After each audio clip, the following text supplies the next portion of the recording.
ఏపీలో అరాచక పాలన నడుస్తోందని ప్రతిపక్షం లేకుండా చేయాలని అనుకుంటున్నారు. ఇది సరైన పద్ధతి కాదంటూ కూటమి సర్కార్పై వైఎస్ఆర్సీపీ నేత మాజీ మంత్రి ధర్మాన ప్రసాదరావు మండిపడ్డారు. ఆదివారం ఆయన మీడియా సమావేశంలో మాట్లాడుతూ ఏపీలో ప్రజాస్వామ్యం తిరోగమనంలో ఉందని, ప్రధాన ప్రతిపక్షాన్ని అల్లరిపాలు చేసే కుట్రలు చేస్తున్నారంటూ ఆయన ఆగ్రహం వ్యక్తం చేశారు. రెడ్ బుక్ లో ఉన్న వారిని వేధిస్తూ ఇదే మా పాలన తీరు అని చెబుతున్నారు. Social media యాక్టివిస్టులను, తీవ్రవాదులను వేటాడినట్టు వేటాడుతున్నారు. 2 ఏళ్లలోనే కూటమి గ్రాఫ్ పడిపోయింది అని ధర్మాన పేర్కొన్నారు.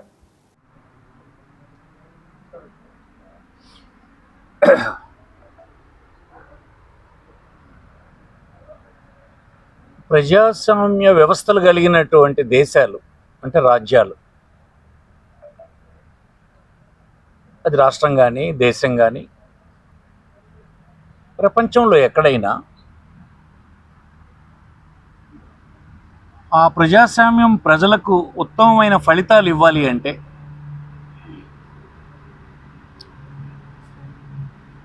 ఆ ప్రభుత్వాల్లో ఏర్పాటైనటువంటి వ్యవస్థలన్నీ నిష్పాక్షికంగా పనిచేసేటువంటి వాతావరణం ఎన్నడైతే వస్తుందో ప్రజాస్వామ్యంలో ప్రజలకు ఫలితాలు అంత గొప్పగా ఉంటాయి. ప్రజాస్వామ్యం నెలకొని కాలం గడుస్తున్న కొలది మరింత ప్రజలకు రకరకాల హక్కులు, స్వేచ్ఛ, భావ ప్రకటన స్వేచ్ఛ, ఇతరత్ర హక్కులు లభించి హాయిగా జీవించేటువంటి వాతావరణం, నిర్భయంగా జీవించే వాతావరణం, తన ఆవేదనని చెప్పుకునేటువంటి వాతావరణం, తను చూసినటువంటి విషయాలు 10 మందికి తెలియజేసేటువంటి స్వేచ్ఛ, ఇవన్నీ మరిన్ని లభిస్తుంటాయి. ఆ రాజ్యాల్లో ఉన్నటువంటి ప్రభుత్వాలు కూడా అలాంటి చట్టాలని తీసుకొస్తుంటాయి. దాన్ని ప్రజలు హర్షిస్తుంటారు. ఆ విధంగా ప్రజాస్వామ్యంలో వ్యవస్థలన్నీ ముందుకు నడుస్తుంటాయి. అభివృద్ధి చెందినటువంటి మెచ్యూర్ డెమోక్రసీ కలిగినటువంటి దేశాల్లో, రాజ్యాల్లో. నేను చెప్పొచ్చేది ఏంటంటే 80 సంవత్సరాల తర్వాత మన రాష్ట్రంలో వెనక్కి వెళ్తున్నామని అనిపిస్తుంది.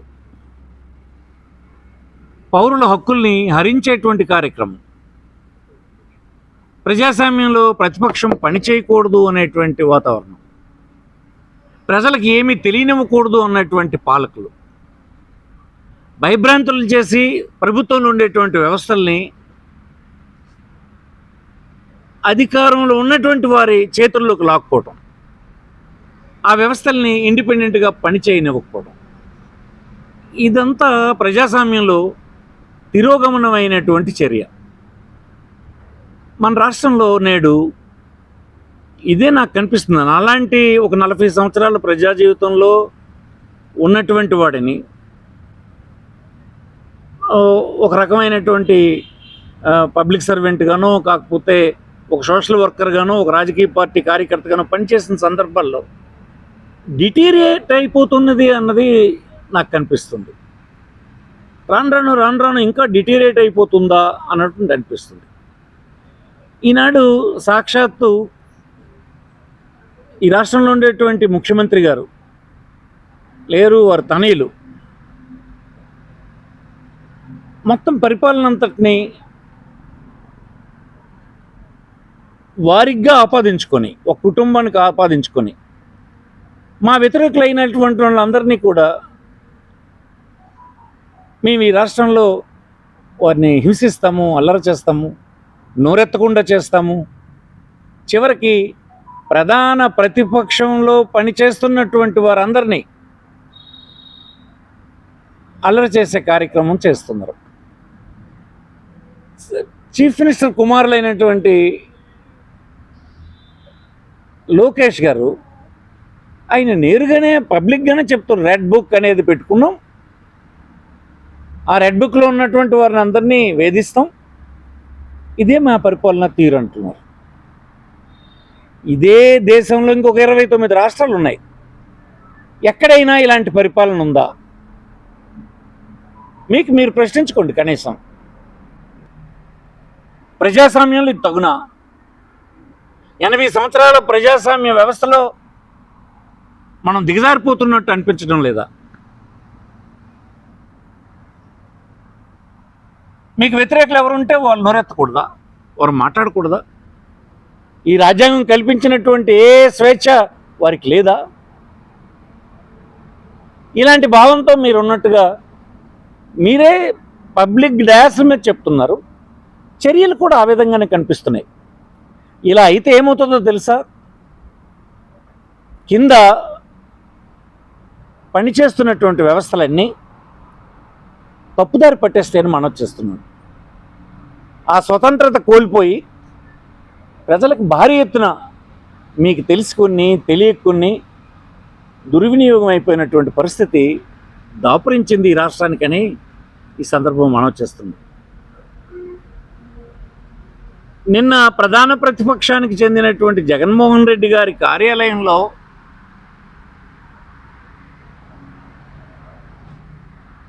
చీఫ్ పిఆర్ఓగా పనిచేసిన అతన్ని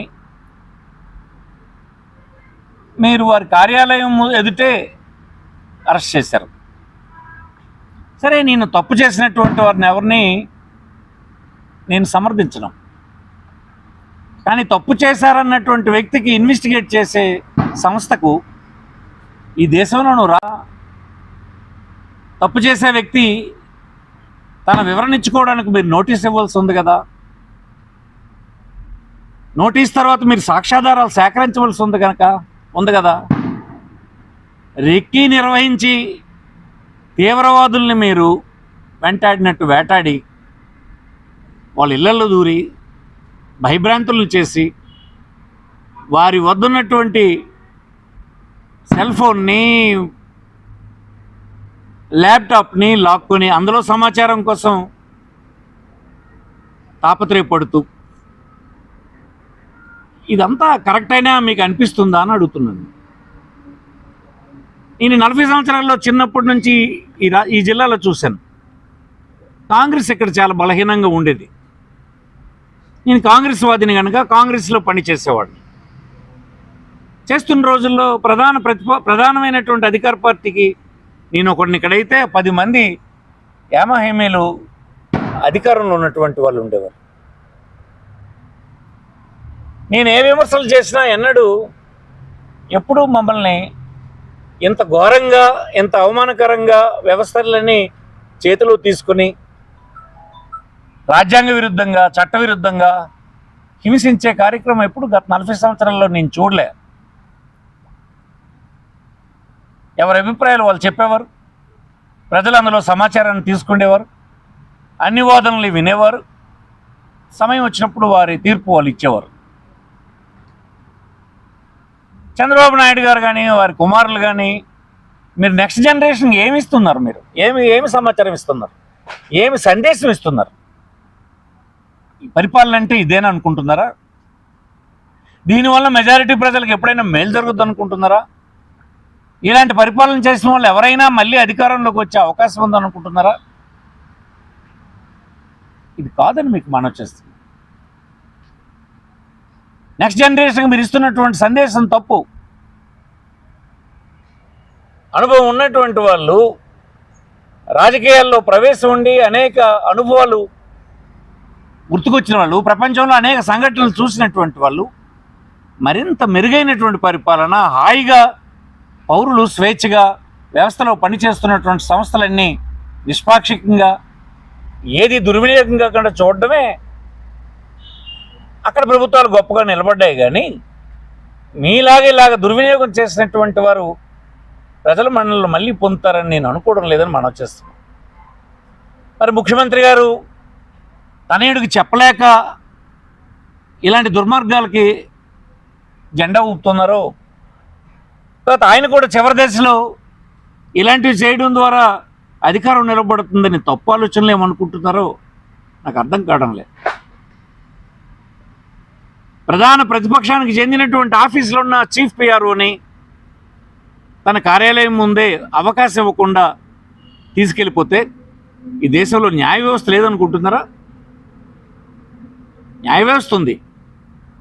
ఆ చట్టాలకు అనుగుణంగా తీర్పులు వస్తాయి. మీరు మళ్ళీ హెరాస్ చేయాలని చూస్తున్నారు. మీ ఆధ్వర్యంలో ఉన్నటువంటి పోలీస్ శాఖ కోర్టు ఏమి హెచ్చరించిందో మీరు చూశారు. ఇది తగునా అని అంటున్నాను నేను. పరిపాలన అనుభవం ప్రజలకు మరింత స్వేచ్ఛనివ్వాలి, ప్రజలకు మరిన్ని హక్కులు కల్పించాలి, హాయిగా జీవించేటువంటి వారి జీవన ప్రమాణాలను పెంచే నిర్ణయాలు చేయాలి. కేవలం మీరు కుటుంబ పరిపాలన మాదిరిగా హింసించి ద్వేషించి ఇదేదో ఒకరిద్దరు కుటుంబాలకు సంబంధించిన అంశం కింద రాష్ట్ర ప్రభుత్వ పరిపాలనని దిగజార్చే స్థితిని మేము తీవ్రంగా ఖండిస్తున్నాం. ఇది మంచిది కాదని మనం చేస్తున్నాం. ఇలాంటి పరిస్థితులు పునరావృతం అవ్వకూడదని ఇప్పటికైనా మీరు గ్రహించాలని ఈ సందర్భం కోరుతున్నా.